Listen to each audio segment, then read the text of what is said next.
Breaking news now, Florida's primary may not be over. The Gingrich campaign is gearing up to challenge the results of the Florida primary based on the Republican National Committee's own rules that state that no contest can be winner-take-all prior to April 1st, 2012. For more on this and the results of the primary, I'm joined by the chairman of the Florida Republican Party, Lenny Curry. Good to have you with us, Lenny. Let's start with first this development. This challenge, I can't believe, comes as a complete surprise to you. Maybe I'm wrong about that one. The Florida Republican Party's executive board voted on winner-take-all of our 50 delegates. After we were penalized for moving our primary up, we voted on the rule that allowed us to be a winner-take-all state. This isn't new news. Every candidate came to Florida knowing and recognizing that we were a winner-take-all state. So I'm surprised by the development, because if someone had a problem with this, I would have expected this problem to have arisen months ago. And Lenny, or at least a week ago.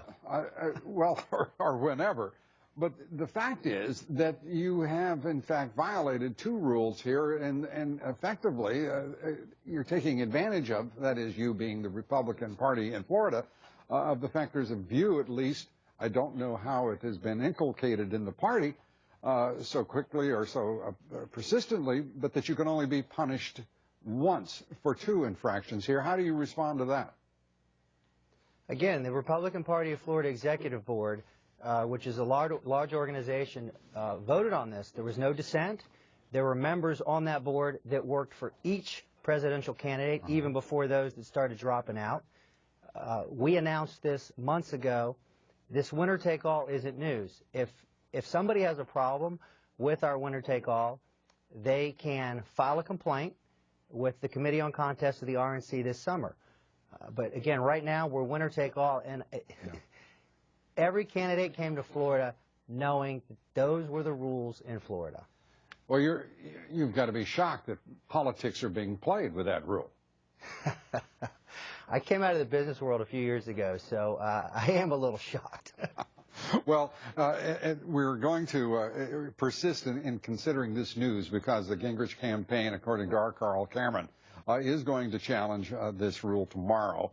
And it's interesting that despite the representation, and as you suggest, full and clear advance notice, it is also clear that the Republican National Committee has a rule in which, by the way, Reince Priebus sent you a letter quoting that rule, saying, quote, winner-take-all states cannot hold a primary or a caucus before April 1st, 2012.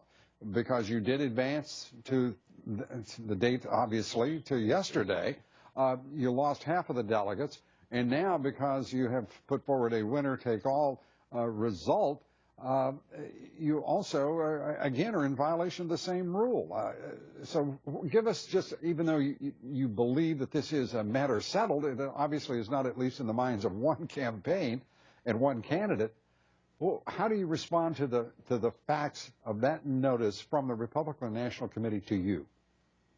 According to the rules, we were penalized. We lost half of our delegates. The Republican Party of Florida had the authority to vote on our Rule 10, which gave our 50 delegates winner-take-all.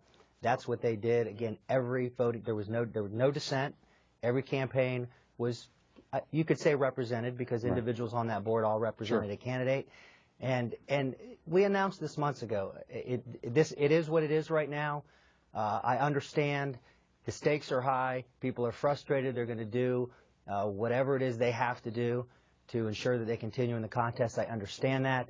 But Florida was very clear months ago.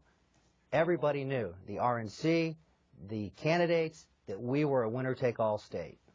All right. And the RNC could reply that you knew what the rules were and you violated them on 2 counts, could they not? Well, and not to press the point too far, but I mean, that is legitimate and logical, right? It's a fair question, and a complaint can be filed with the Committee on Contests, which I believe will be heard this summer. Yeah, we should say that wouldn't be heard until probably a week before the convention, correct?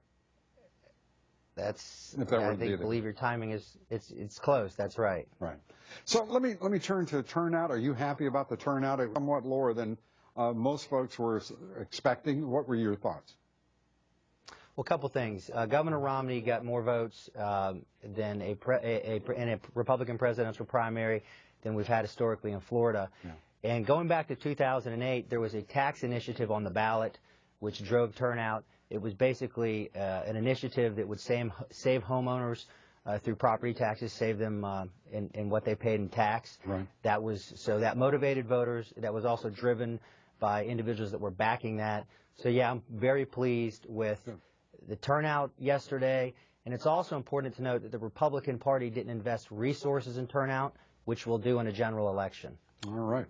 Well, just when I thought I could be saying to you congratulations, and you can take a deep breath of relief, it looks like for you the party goes on, as it were. Lenny, thanks for being with us. We thank you so much. Always a pleasure.